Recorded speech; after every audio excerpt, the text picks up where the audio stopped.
Hello friends, இது உங்கள் green தமிழா.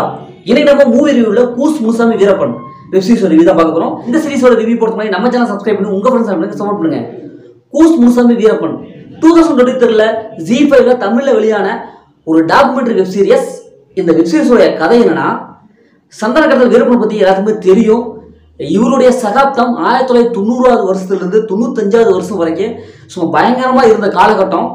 எல்லாரும் வீரப்பனை அவங்கள பத்தி பல கதைகள் வெளிவந்திருக்கும். அவர் இப்படிப்பட்டவர், அவர் அப்படிப்பட்டவர், என்னப்பா இவர் இப்படி இருக்காரு அப்படின்னு சொல்லிட்டு ஏகப்பட்ட கதைகள் வந்து வெளிவந்திருக்கும்.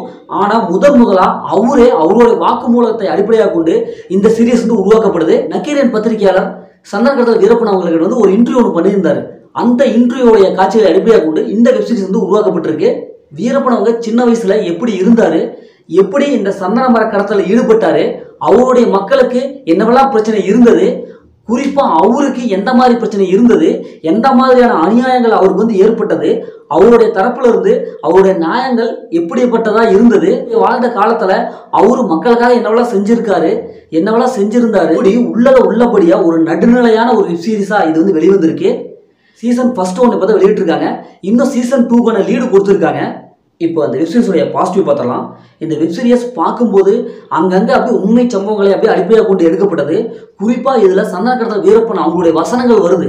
அந்த வசனம்லாம் கேட்கும்போது நமக்கே ஒரு மாதிரியாக சூப்பராக இருக்குது. ஏன்னா ஸ்க்ரீன் பிளே வைஸ் பார்க்கும்போது ப்ராக்டிக்கலாக உள்ளபடி எடுத்திருக்காங்க.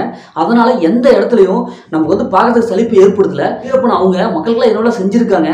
குறிப்பாக அந்த கர்நாடக எல்லை பகுதியில் அந்த காவிரிக்காக அவங்க வந்து குரல் கொடுத்துருப்பாங்க. அந்த தமிழர்கள்லாம் அப்படியே அடித்து விரட்டும் போது அப்படியே அவர் வந்து அந்த தமிழர்களோட காத்தப்பி ஒரு வீரனாக இருப்பார்.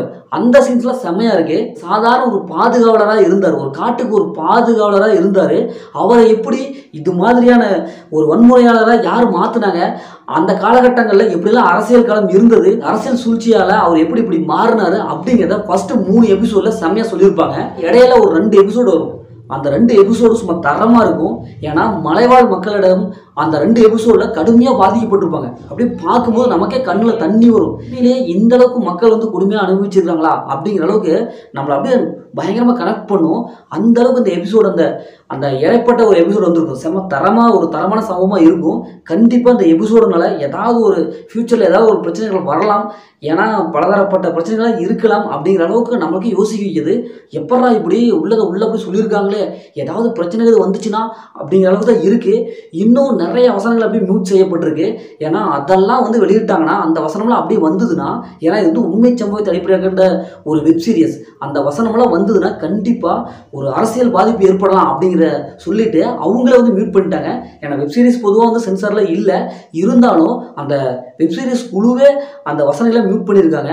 அந்த அளவுக்கு ஒரு படுபயங்கரமான ஒரு வெப் சீரிஸாக இருக்குது. டைரக்டர் சரத் ஜோதி ஒரு தைரியமான ஒரு வெப் சீரிஸ் எடுத்து கையில் எடுத்து ஒரு சூப்பர் ஹீரோவாக வீரப்பன் அவங்க வந்து காமிச்சிருக்காங்க.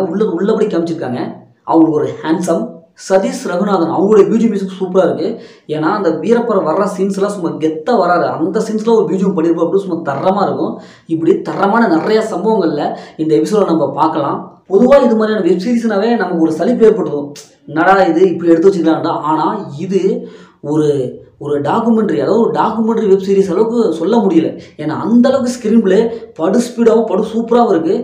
ஏன்னா ஒரு 90ஸ்ல நம்ம பார்த்துருப்போம், வீரப்பன் அவங்களுடைய பேட்டிகளெல்லாம் டிவியில் பார்த்துருப்போம். அதெல்லாம் ஒரு கூர்வியாக அப்படியே அமைச்சு இன்னும் சொல்லப்படாத நிறையா விஷயங்கள் இந்த வெப் சீரிஸில் சொல்லியிருக்காங்க. இந்த சம்பவத்தில் வச்சு பார்க்கும்போது உண்மையிலே வீரப்பன் அவங்க வந்து ஒரு கெத்தான ஒரு வீர பரம்பரையான அந்த தமிழர்களுக்கு அப்படி மாறுது. நம்ம தமிழர் என்று சோடா தலை நிமிர்ந்து நில்லடா அப்படிங்கிற அளவுக்கு அப்படியே வாழ்ந்திருக்காரு. அநியாயத்துக்கு அந்த அளவுக்கு குரல் கொடுத்துருக்காரு. ஒரு கட்டத்தில் அந்த வெப்சீரிஸில் சொல்லுவாங்க, ஏன் நான் வந்து பிரதமர் வந்தால் நான் எல்லாம் செய்வேன் அப்படின்னு சொல்லிட்டு அவருடைய குரலில் சொல்லியிருப்பார். ஆனால் அது மட்டும் நனவாக இருந்ததுன்னா செம்மையாக இருந்திருக்கும். முதல்ல இந்த வெப் சீரிஸ் எப்படி இருக்குது, சூப்பராக இருக்கா சுமாராக இருக்கான, கண்டிப்பாக அனைவராலும் பார்க்கப்பட வேண்டிய ஒரு தரமான ஒரு வெப் சீரிஸ். சீசன் 2க்கு லீட் கொடுத்துருக்காங்க. ஏன்னா சீசன் 1 இந்த அளவுக்கு பயங்கரமாக இருக்குன்னா சீசன் 2 கண்டிப்பாக இதோட பயங்கரமாக இருக்கும். கண்டிப்பாக அனைவராலும் பார்க்கக்கூடிய ஒரு ஒருத்தான வெப் சீரிஸ். ஓகே, இதே மாதிரி புதிய மூவி சந்திப்போம். உங்களிடமிருந்து உங்கள் கவி பாரதி.